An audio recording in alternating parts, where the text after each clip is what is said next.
Continuando nossas aulas de matemática discreta, vamos agora para a seção 6.5, fechos de uma relação. O que é o fecho reflexivo? Seja R uma relação sobre um conjunto A, ou seja, R é um conjunto de pares ordenados que está contido em A cartesiano A. Se R não é reflexiva sobre o conjunto A, é porque não possui um ou mais pares da forma AA com A pertencente a A, Azinho pertencente a Azão. Se acrescentarmos todos esses pares à relação R, obtemos uma relação S que é reflexiva sobre A e contém a relação R. Essa relação é chamada de fecho reflexivo de R sobre A. Aqui um exemplo simples, seja A o conjunto ABC e R AA, AB, BA e CB. Veja, a relação R ela não é reflexiva sobre A. Por quê? Porque estão faltando os pares BB e CC. Se acrescentarmos esses pares BB e CC ao R, nós vamos obter a relação S. AA, AB, BA, CB e acrescenta BB e CC. Acrescentando esses dois pares, essa relação ela fica reflexiva e ela contém a relação R. Essa relação, a menor relação que é reflexiva e contém R, é chamada de fecho reflexivo de R sobre A. Ok? Um outro exemplo. Seja a relação R, AB, A e B são inteiros e A é menor do que B, sobre o conjunto dos números inteiros, Z. O fecho reflexivo S é obtido incluindo na relação todos os pares da forma A pertencente a Z. Lembra, para uma relação ser reflexiva tem que ter todos os pares dessa forma, AA, onde há um elemento do conjunto base lá, né? No caso aqui o conjunto base é Z, né? O domínio considerado. Ok? Então, o fecho reflexivo de R sobre Z é o conjunto S, AB, AB pertencente a Z e A menor ou igual a B, porque estamos incluindo todos os pares A pertencente a Z. Ok? Observe que o fecho reflexivo pode ser escrito como R união IA, onde IA é a relação de identidade do conjunto A. Observe também que qualquer outra relação T que é reflexiva sobre A e contém R deve conter a identidade do conjunto A. Portanto, IA união R deve ser essa relação. Vamos ver aqui um outro exemplo à parte que eu preparei para ver graficamente como isso funciona. Um exemplo, o conjunto A sendo 1, 2, 3, 4 e 5 e a relação R em azul 1, 2, 2, 3, 3, 4, 4, 5. Ela pode ser representada com essas setas azuis. Essa seta representa o par 1, 2, aqui o 2, 3, aqui o 3, 4 e aqui o par 4, 5. Essa relação R ela não é reflexiva, ela não tem nenhum desses pares 1, 2, 2, 3, 3, 4, 4, 5, 5, né? Então, se incluirmos esses pares, ou seja, incluirmos a relação de identidade do conjunto A, que é aqui em vermelho, são os pares 1, 2, 2, 3, 3, 4, 4 e 5, 5, nós obtemos o fecho reflexivo de R, que é R, a relação R, união a relação de identidade do conjunto A.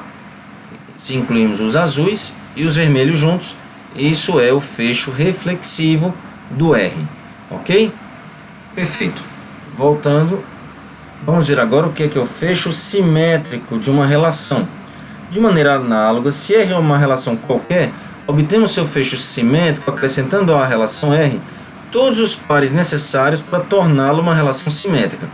Veja, para o fecho de uma relação, para obter o fecho de uma relação com relação a certa propriedade, nós queremos incluir pares, né, ordenados à relação para que ela satisfaça a relação. Ok? Isso é todo par da forma BA, tal que AB pertence a R, no caso da propriedade de simetria. Ok? Por exemplo, seja o conjunto ABC e a relação R, AA, AB, BB, BC, CA e CB. Ok? Essa relação ela não é simétrica. Por quê? Nós temos aqui o par AB, mas não temos o par BA. Nós temos aqui o par BC e temos o par CB. Então, aqui está tudo bem, BC e CB. Mas AB e BA não está satisfazendo. Ok? Então, o que é que falta? AA, AB, incluímos o BA, aí o BB, CA, AC, BC e CB. BC e CB já tinha. CA tem aqui, mas não tinha AC. Então tivemos que incluir apenas os pares AC, porque tínhamos CA, e o par BA porque tínhamos AB. Então tivemos que incluir dois pares. Ok? Vamos ver aqui um outro exemplo à parte. O fecho simétrico. Para o mesmo exemplo de antes, a relação R sendo 1, 2, 2, 3, 3, 4 e 4, 5. 1, 2, em azul, 2, 3, 3, 4 e 4, 5. A inversa da relação são os pares 2, 1, 3, 2, 4, 3 e 5, 4. Ok? Para que a relação R fique simétrica, nós temos que incluir esses pares. Se tem 1, 2, temos que incluir 2, 1. Temos que incluir o 3, 2, o 4, 3 e o 5, 4. Ou seja, o fecho simétrico da relação R em azul será a relação obtida da inclusão dos pares verdes, azuis com os pares verdes. Ou seja, R união a inversa de R. Não é isso? Retornando ao livro, seja a relação R, aqui um outro exemplo. A relação R, AB pertence a Z, de modo que A é menor do que B, sobre o conjunto dos números inteiros, Z. O fecho simétrico S é obtido incluindo na relação todos os pares da inversa de R. Se nós temos A menor do que B, nós temos que ter os pares, né, A maior do que B, que basta inverter. Não é isso? Ou seja, o fecho simétrico de R será, para esse exemplo 6.28, os pares AB, tá, porque A é diferente de B. Observe que o fecho simétrico é simplesmente a relação união com a sua inversa, como nós vimos aqui nesse exemplo. O fecho simétrico é sempre a relação união à sua inversa, ao contrário do fecho reflexivo, que é a relação união à relação de identidade do conjunto. Ok? Perfeito. Continuando, vamos agora ao fecho mais importante, que é o fecho transitivo. Vamos agora considerar o problema análogo de completar uma relação R, se necessário, de modo a torná-la transitiva. Para isso, precisamos garantir que para quaisquer pares AB e BC na relação, o par AC também está na relação. Podemos pensar que basta examinar todos os pares AC e BC que estão na relação dada R. Entretanto, isso não é suficiente. Por exemplo, considere a relação 1, 2, 2, 3 e 3, 4. Esta relação falha a definição de relação transitiva em exatamente dois casos. Porque se nós temos 1, 2 e 2, 3, 1, 3 não pertence à relação. E 2, 3 e 3, 4 estão na relação, mas o 2, 4 não está. Ok? Então, se incluirmos esses pares 1, 3 e 2, 4, obtemos uma relação 1, 2, 1, 3, 2, 3, 2, 4 e 3, 4. Se incluirmos esses pares que falham aqui a transitividade, na relação R, obtemos essa relação R'. Mas essa relação R', ela não é transitiva também, pois ela inclui 1, 3 e 3, 4, mas não possui o elemento 1, 4. Observe que esta falha de transitividade foi revelada quando acrescentamos o par 1, 3 à relação. Mas se agora acrescentarmos o par 1, 4, vamos obter a relação R, duas linhas, 1, 2, 1, 3, 1, 4, 2, 3, 2, 4, 3, 4. E essa relação R2', ela é transitiva. Ok? Então, no caso da relação do fecho reflexivo, bastava incluir os pares AA, né? Ou seja, a relação de identidade do conjunto. No caso do fecho simétrico, bastava incluir a inversa. R, o fecho simétrico é R união R, a inversa de R. Mas no caso do transitivo, nós incluímos alguns pares, mas não ficou transitiva, tivemos que incluir mais um par. Ou seja, não é tão simples assim. Então vamos ver o que é que precisa fazer. Os pares que faltam na relação R são da forma AC, tais que existe algum B com AB pertencente a R e BC pertencente a R. Não é isso?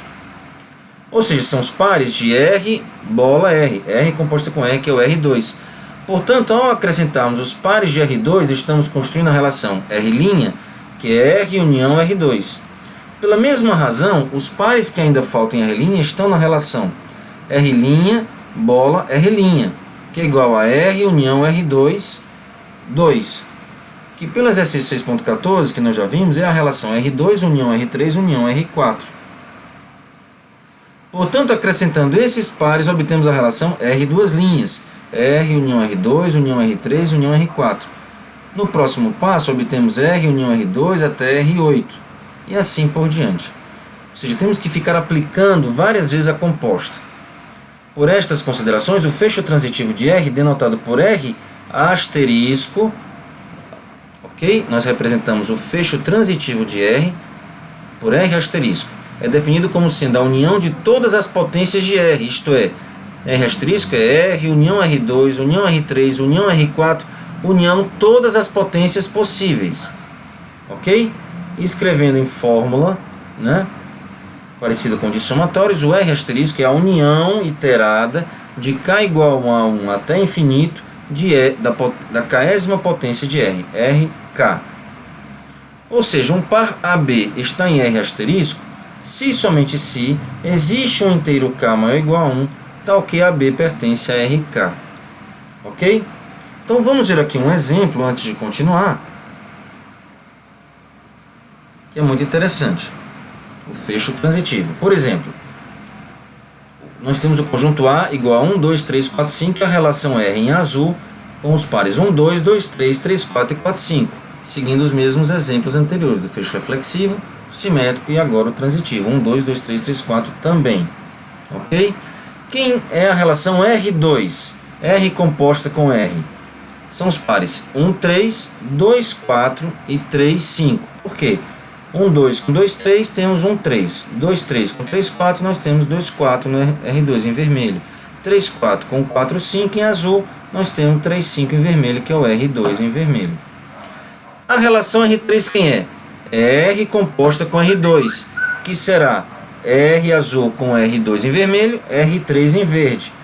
R em azul com R2 em vermelho, temos R3 em verde. Então, o R3 são os pares 1, 4 e 2, 5.